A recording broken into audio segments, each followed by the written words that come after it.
እንዴት ናችሁ? ሰላም ናችሁ? አለ ጥንቃቄ ያደርጉ ለማለት ነው። ጥንቃቄ የሚታረጉት ምን አይነት ጥንቃቄ ነው? እኔ አሁን ትላንት ማታ በዋትስአፕ መጣልኝ። የሎተሪ ኮድ ነው የአንተ ሎተሪ ኮድ ነው ወጥቶላል ብሎ ኮዱን ላከልኝ ማለት ነው። መቼ እንደቆረጥኩ እኔ ብዙ የቢዝነስ እንትኖችን እከተላለሁ።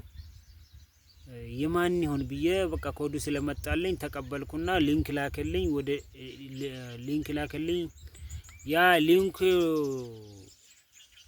ሊንኩን ስነካ ወደ ሌላ ሰው ነው የሌላ ሰው ዋትስአፕ ነው አስገባኝ ማለት ነው። ከዛም በኋላ ገባውና ሃይ ያልኩት ኮንግራጁሌሽን አለኝ። እንኳን ደስ አለ ምናምን ነው። ምን ደርሶኝ ነው ሲለው ምን ቢለኝ ጥሩ ነው $40,000 ወጥቶላል አለኝ። ከዛም በኋላ ያንተን ፎቶና ያንተን አካውንት ላካለኝ። አንድ አካውንት የሚጠቀም ነበረ እሱ አሁን ምንም የለበትም። ቀይሬዋለሁ። በሌላ ነው የሚጠቀመው፣ በሌላ አካውንት ነው የሚጠቀመው። ግን በሱ ላይ ከገባ ይመጣልኛል። አይ የሚወስድበትም ሊሰርቅ በሞከር ራሱ ምንም አያገኝበትም ብዬ አዲሱን አካውንት ከልክዬ ያን ላኩለትና የኔን ፎቶ ላኩለት።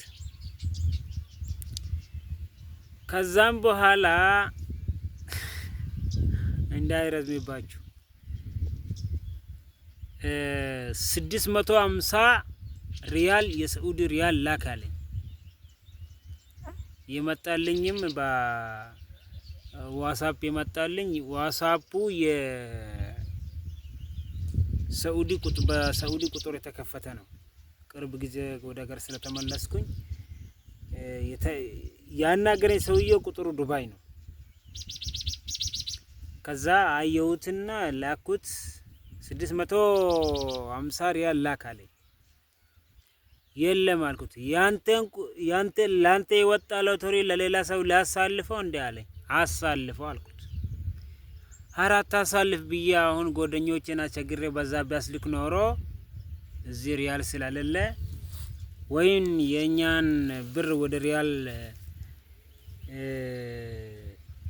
ቀይሬ ብልክለት ቢያንስ ወደ 1000 ወደ 900 የሳዑዲ ሪያል ወደ 40,000 ኢትዮጵያ ብር ይመጣል ማለት ነው። እሱ ወጣል ያለኝ $40,000 ነው። አትርሱት። እንደዛ ነውና ተጠንቀቁ ወገኖቼ፣ አትበሉ ለማለት ፈልጌ ነው። ዩቲዩብን ሰብስክራይብ አድርጉልኝ። ገና አሁን መጀመሪያ ነው። 2-3 ቪዲዮ ነው የለቀቁበት። ወዳችኋለሁ።